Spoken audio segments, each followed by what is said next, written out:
Good morning, common people. It's a heavy rain warning in Japan right now. Be careful. Well, we lit present. The 26th topic we offer is 50-50 anecdotes, how digital life has been both positive and negative.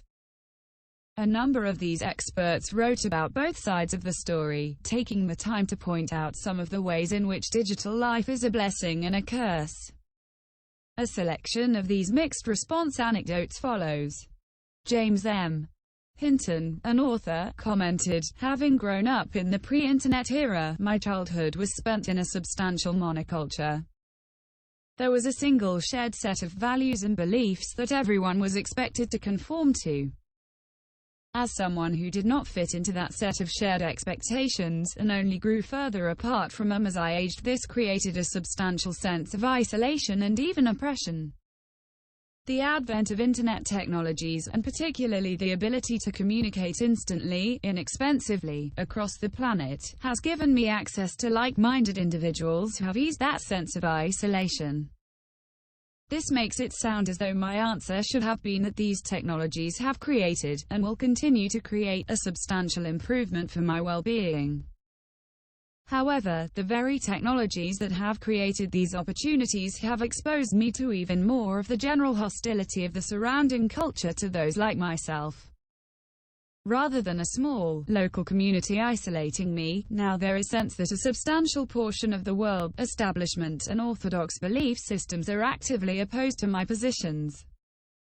Perhaps to take things to a bit of an extreme, I could compare it to being sent to the Warsaw Ghetto. I am, at last, surrounded by a large number of people like myself, but with an impending sense of dread at what is waiting just beyond the fence to eventually come down and wipe us out. Frank Kaufman, a scholar, educator, innovator and activist based in North America, commented, "Technology improves the lives of people who can avoid being dominated by it and forced into debilitating addictions to it. Technology allows me to grow and benefit from loving relationships among friends and family who can now be close despite geographical distance. Tragically, it prevents the addicted from growing and benefiting from the most exquisite types of encounter, namely being in the physical and personal presence of another." Eric Royer, a professor based in North America, said, "Digital technology has fundamentally reshaped higher education, to the point where lectures are being replaced with online courses and information is readily available at the click of fingertip. This means that knowledge is no longer the domain of the ivory tower. However, I hold concerns over the effect of the internet on actual learning and a love for education itself. As a consequence of digital technology, education has become a commodity, and students view it as a means to an end." Sasha Kostanzachok, associate professor of civic media at MIT, said, "On the one hand, digital technology has been used by progressive social movements to rapidly organize an enormous mobilization wave after the election of Trump. We've seen digital media used as a key tool to turn out hundreds of thousands of people with very short notice to protest the Muslim ban, attacks on LGBTQ rights, immigrant rights, the Women's March, #MeToo, continued #Black Lives Matter mobilizations, and more. At the same time, digital media are also used to survey social movement actors in increasingly sophisticated ways, to propagate well-funded disinformation campaigns, and they are also used by far-right movements." Barry Chudakov, founder and principal of Certain Research and Stream Fusion Corp., wrote, "As a researcher with colleagues in the communications sphere, I hear a recurring conversation about the new world realities of me, Inc. are made possible by ubiquitous digital technology. The good news is that concept generation, creativity, programming, publishing or musical performance is no longer in the hands of indifferent gatekeepers, the grey-beard editors of various industries who decided which voice and talent was worthy. But this coin has another side. Digital technology has, in many areas, hollowed out apprenticeship and expertise. Anyone with a tool, a digital camera or smartphone, editing software, some programming chops can now be an expert or build an app or a reputation. Older communicators may marvel that newer digital tech tools enable fresh ideas, ingenious approaches in direct versus staged or canned presentations. On the other hand, in the "here comes everybody" world of digital tool mayhem, just having the tool is readily equated with expertise. Many people see in this the breakdown of guild wisdom, learning a craft that took years of mentorship and trial and error, which results in reduced standards of excellence and quality. Often there simply are no standards. When there are no real experts, everyone can present himself as an expert. The impact on workers' well-being is profound, from relying on buzzwords to explain approaches that are highly conceptual but lack experience, to relying on data summations that cannot be clearly articulated as beneficial to outcomes but provide a cloud of information that appears to be relevant. I see a high degree of insecurity and a struggle for clarity and standards. Whether you call yourself a designer, a programmer, a social media expert, a storyteller, a data analyst, a market research professional, you can now go through any door that is near you to get a job or build a career. But the mentors, for many, are gone. You will come up with brilliant insights that were ho-hum years ago. You will propose fuzzy solutions that appear to you clearly superior but are hollow as a dead tree. You will eventually consider your career and brand far more important and worth spending time on than your client's job. Following the dictum that me, Inc. means me first. My friends' lives in regard to well-being feel permanently insecure. The framework of progression, succession and apprenticeship is gone. Me, Inc. rules. It's me and my software and my digital technology. But, of course, a new apprenticeship will likely appear and then gatekeepers and filter governors will once again be part of the scene, albeit in different form, probably algorithms. This is because newer digital tools enable cooperation and increase socialization, even if it happens through screens, platforms and crowds. Richard Jones, an investor based in Europe, wrote, prior to 2010 I used physical newspapers, watched scheduled entertainment, used a voice phone which could also send texts, used a map to navigate. I used to get frustrated waiting for Windows to boot up. As of 2018, I expect instant service when I ask a voice assistant to play me music, to adjust the heating, to read me books, to adjust the lighting, to display directions and choose the route to drive anywhere. I have a continually curated email subscription list. I have several newspapers on my devices. I no longer use physical diaries on my tablets or other display devices and my handwriting has due to non-use deteriorated. I can switch between devices almost seamlessly. I expect through the cloud to continue wherever I am and to use the best screen physically available locally. I physically and mentally sense a torrent of information which I navigate through it. Even though I feel some confidence relative to my peers that I'm staying on top of it, I sense youngsters' greater ease with some of it and a greater bewilderment as to where to focus. I guess this is due to the continuous split-second choices and discarded or simultaneous deep dive leads presented by the networked nature of hyperlinks. We are all on personal journeys as we navigate these choices and attempt to prioritize effectively. This opens the door to effectiveness but also stress. Life could typically have been much more aligned with one's peers in previous decades. For instance, one would study the same syllabus at university. One might go to broadly the same holiday destinations.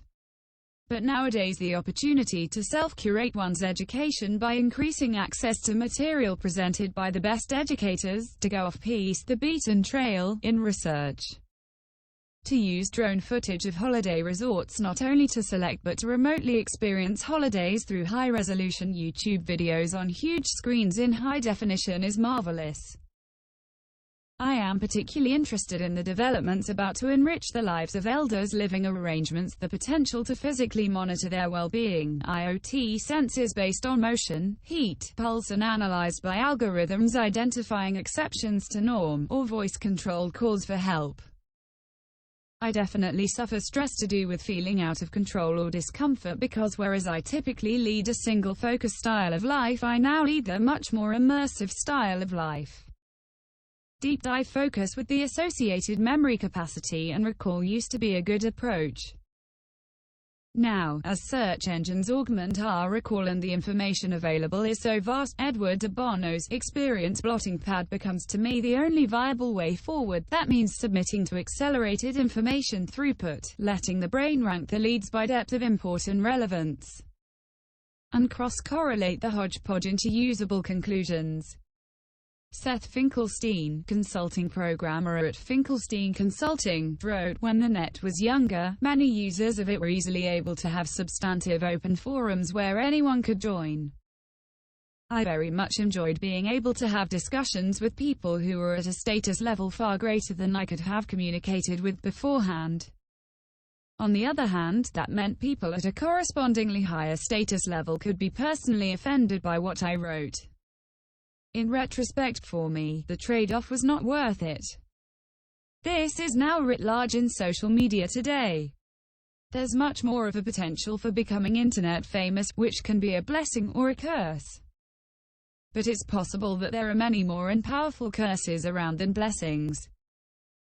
Christian Huitema, a technology developer, administrator based in North America, appreciates the internet but commented that being disconnected is still occasionally quite important. "We now have a new checklist item before going out to dinner. We make sure that none of us is carrying a phone."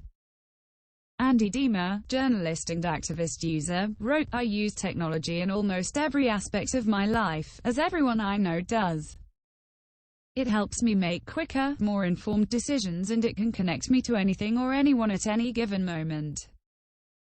However, I've also noticed the compulsions that come along with having technology so ingrained in my life. The dopamine hit when you see you are receiving likes, the soothing feeling that can come from looking at photos of baby animals. Technology can make us feel anything whenever we want. All we need to do is hit search.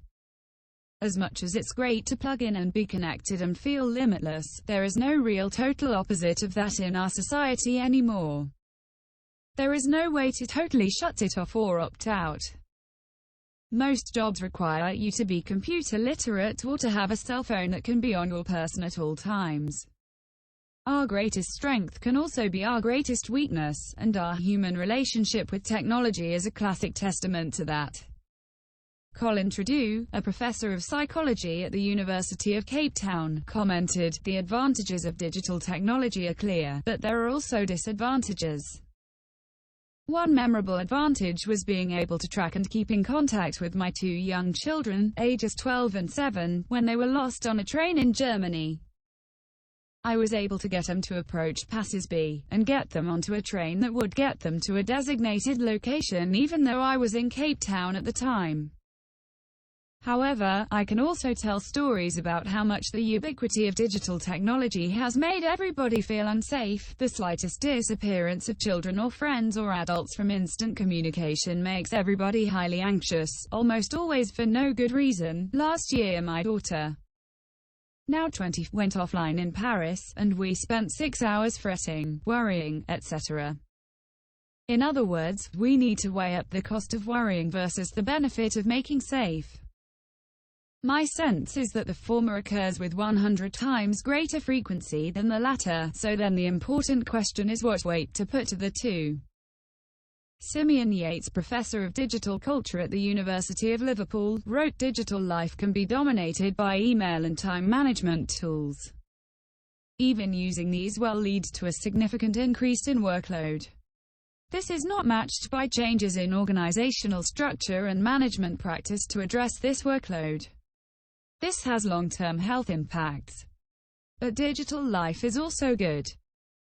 Nearly everything we do for enjoyment has been helped by tools and apps. Going climbing, using an app for route guidebook, reading, endless access to books, music, endless access to music, film, endless access to film and TV, keeping in touch with friends and family, organizing time together. All of these are much easier." Daniel Schultz, senior creative technologist at the Internet Archive, commented, "This morning I rolled out of bed to see a note from a constituent on Twitter, an email from a public school think tank about the extreme need for more effective communication with parents. I logged on to Slack to catch up on notes from my co-workers and friends, and received a FaceTime from my daughter downstairs as a reminder that it was time to eat breakfast with her. The end of this story actually captures both the benefits and risks of technology. I was immediately drawn into my phone after waking up. I got information, some of it adding to my pile of tasks and increasing my stress, some of it enabling human connection, but it was also at the expense of spending my first moments with my family. My life would not exist in its current form without digital technology. I work from home, and as a result I am able to see my family any time of the day. My professional collaborations are coordinated and executed online. A large portion of my civic engagement and advocacy is done through the creation or use of technology to share a message or make a point. Leora Lawton, lecturer in demography and sociology and executive director of the Berkeley Population Center at the University of California, Berkeley, wrote, "In positive ways I have close friends that I met online through email lists. Colleagues that I communicate with, and the ease of doing business or personal matters no matter where I am in the world. I love being able to check things in Google on my iPhone as the thought occurs. I like apps on my phone. I get to listen or watch baseball and other sports anywhere. However, I dislike the continuing demise of radio and print newspapers. Online sources are a different experience. They have their pluses, but there's a reason why people still like vinyl over CDs. I feel the same way about radio. I take 25 hours off each week from the digital world, sometimes more, for religious reasons. Without the religious imperative I'm not sure I would do it, but I'm so glad I do. It's such a relief." My co-religionists all agree. Even the teens often agree, not always of course, but they are teens. Daniel Berlant, author of The Human Race to the Future, commented, "We all remember the days when any group was subject to interruptions as someone's cell phone rang. Text messaging and email have made communication even easier, while alleviating the interruption factor imposed by a ringing phone. At the same time, it has presented a disadvantage. People often will not answer a phone call, especially young people. This has produced an adjustment problem in my own experience, whereby I would sometimes like to call a family member on the phone, but cannot get through because they prefer a text message that does not interrupt them. I, and others, need to adjust expectations and tactics to the realities of modern cell phone-based communication." Charles S., Professor, Department of Media and Communication at the University of Oslo, said, "An obvious example is the use of digital technologies to communicate with family and friends around the globe. On the one hand, all of this makes it wonderfully easy and convenient to stay in touch, including during critical life moments such as the birth of a new grandson, a sibling's loss of a job, a serious illness or death, etc. At the same time, as someone who grew up writing letters, e.g., the ones I wrote to my parents while working and then traveling through Germany and Europe in 1971, I'm acutely aware of what is not communicated through digital channels." Researcher Sherry Turkle addresses this more eloquently. First of all, such a letter demanded extended attention and focus, and, as research over the past 10 years or so has confirmed, the process of handwriting slows one down so as to open up silences and spaces for reflection that we elide quickly over if only using a keyboard. There is also the materiality of the letter. To not only see the words but to hold in one's hand a piece of paper that existed with me and then with those close to me at a specific time and place decades ago, is utterly distinctive. I receive hundreds of emails a day and write 10 to 20 or more. My professional and personal life turn on them, along with many other digital and communication technologies, of course. But I strongly doubt that my children will be interested in or find much value in trawling through even just the emails sent to them after I am gone. While they have their own affordances, first of all, speed and convenience, they also suffer from a kind of immateriality, usually, brevity. By contrast, I suspect they'll find my physical letters to be far more valuable and precious. I don't think this is just nostalgia. Rather, it resonates with the so-called death online research which, alongside evidence for the many benefits of grieving and mourning via social media, memorial sites, etc., also documents how for some number of people, precisely young people, there is the discovery that grief requires embodied co-presence. This is ramified by the unpleasant size of online grief, e.g., postings from friends who ignore you the next day, etc.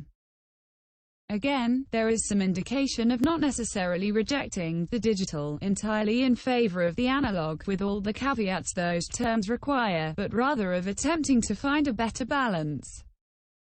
Natalie Coupert, an internet advocate based in North America, said, "My first thought in the morning, having just awakened, is do I have any emails? The internet has taken over my life and made me a 24-hour-a-day connected pod to its mothership. Without my smartphone, I dare not venture in the big world out there. What if someone was trying to contact me?" Ironically, I still remember the day when, sitting comfortably in a tram in Zurich, I had vowed to never carry a cell phone with me. To jealously safeguard my independence. To daydream in peace and be deliciously idle. Not to be so engaged all the time in a stressful awareness of place and time, people and events. To be left alone. It has now become a goal. Craig J. Matthias, principal for the Farpoint Group, wrote, "I've benefited from email, other messaging services including voice and video communications, access to a wide array of information via the web, and access to many services I use regularly, like banking and healthcare. All of these are good, but I do worry about security and privacy, which still receive far too little attention. Stronger penalties are required for those who compromise these vital requirements." Kathleen Hayes, a technology specialist based in North America, commented, "For the good, my 91-year-old mom checks emails and uses her tablet when she travels so she can stay connected.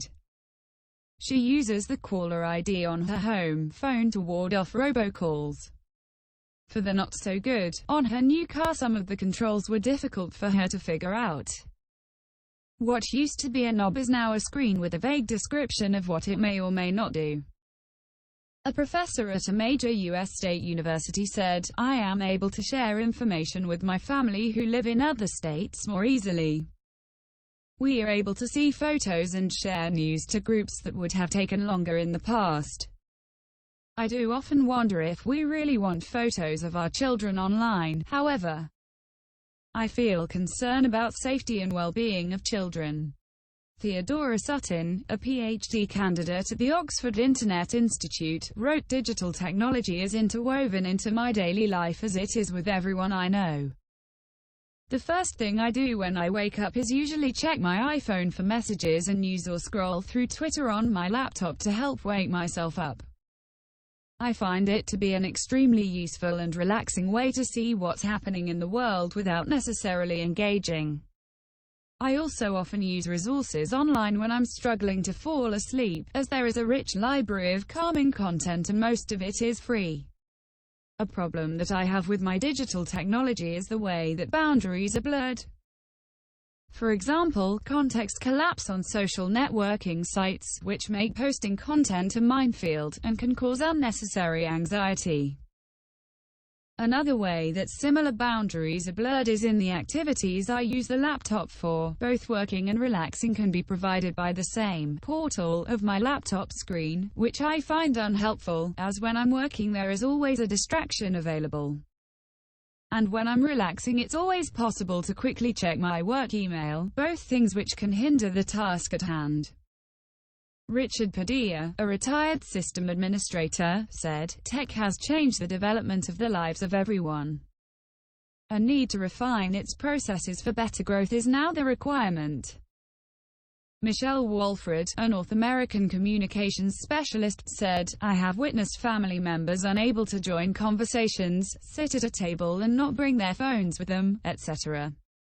Social media platforms have provided everyone with a forum to express views, but, as a whole, conversations are more polarized, tribal and hostile.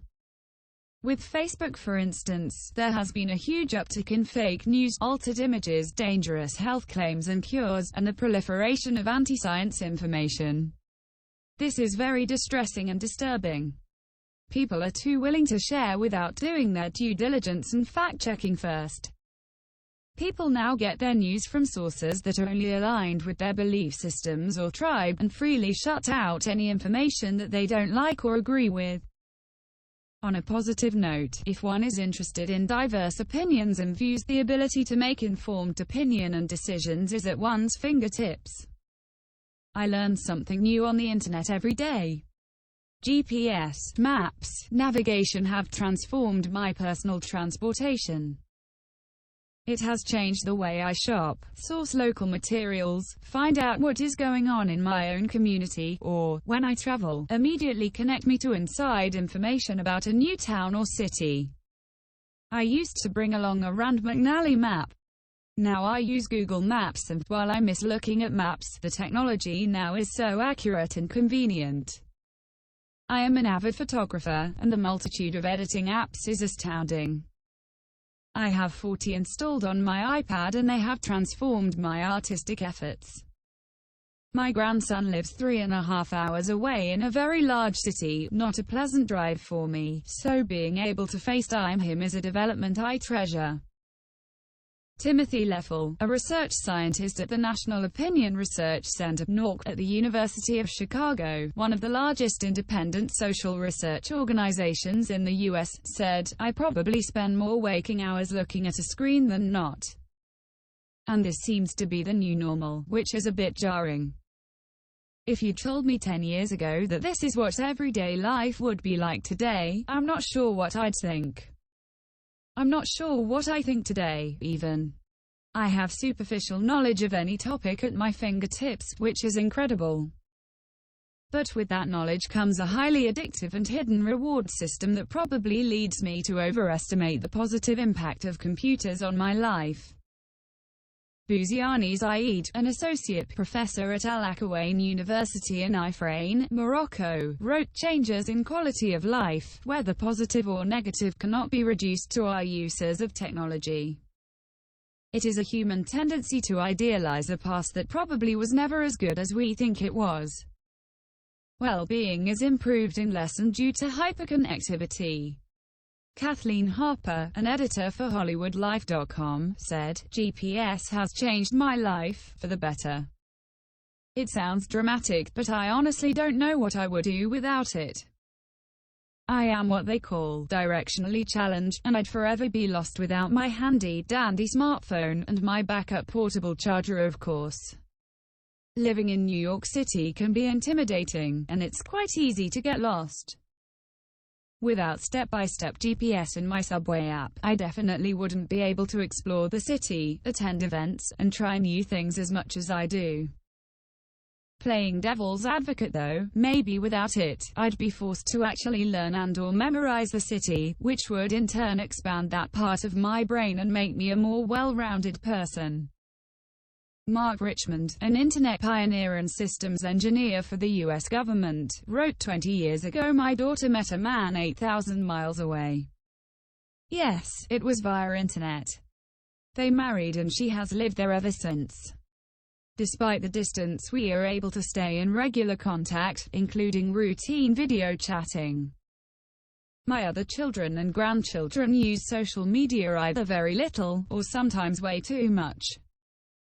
It helps to keep up with what everyone is doing, the joys and pains in their lives, but it also exacerbates things, especially for the younger ones. Every minor disagreement seems to be a major production, lived out on a stage. I am hopeful that as they learn, they will also learn moderation." John Sennell, founder of Mobile First Media Group, said, "Digital technology has offered additional career opportunities and advancement to me. However, the type of career opportunities for me and countless others usually involve sitting at a computer screen, working more hours and being stuck to a smartphone. All have made communication more seamless and constant, but have, in part, played a role in decreasing my health quality. I love meeting many new people from across the world through digital mediums. But I have noticed culturally a decrease in actual face-to-face human interaction or even a voice phone call with emotion and true connection, accuracy and depth. I ponder what it all may mean for my young children and their friends and classmates down the road when there will be deeper technology and more communication changes. The benefits of a hyper-connected life are amazing and rewarding. Yet, I think many of us yearn, at least occasionally, for a simpler, less digital time. William J. Ward, president of DR4WARD, said, "After spending a lot of time on digital, I found my physical and mental health declining. I now spend much less time on digital and much greater time doing physical activity like yoga to counteract the damage to the body that spending too much screen time inevitably causes. I will also invest more time in face-to-face and social activities and finding a balance where digital is helpful but does not distract from relationships." Cliff Zukin, a professor and survey researcher at Rutgers University, commented, "The only way I can reach my children is by texting. This is disjointed asynchronous communication, not conversation. However, I can walk out of the house not knowing how to get where I'm going or needing a map, which I love." Christopher Wilkinson, internet pioneer, wrote, "I do not agree with the epithet hyperconnected. We are far from it. Life-changing events. 1. Word processor spell, grammar checkers in several languages. 2. Sending SMS by Skype, disgracefully discontinued by Microsoft. 3. Negative demise of the handwritten letter." Llewellyn Creel, CEO of Top Editor International, said, "Humans will grow into the future, a next step in evolution. It is inevitable and unavoidable. The process will be painful and discombobulation, sick, will be the ubiquitous bedfellow of digitality. I have experienced a multitude of changes personally, but the digital world has proven immensely less stressful than the personal one. As a long-time sufferer of major depressive disorder, I find the interactive world much more accessible and, indeed, easier to manage, even control, than the unpredictable, capricious, vindictive and volatile world of conventional human interactions. That is a world where personal control does not exist for people such as me, where direct bullying is far more harmful and traumatic than anything I've experienced on the internet. But I have had to learn to assert myself digitally. This is what people will have to learn. It dictates new power dynamics, new ways of sifting wheat from chaff, right from wrong, malicious from inconsequential. It is far easier in the digital world to identify that which matters from that which does not." Thank you.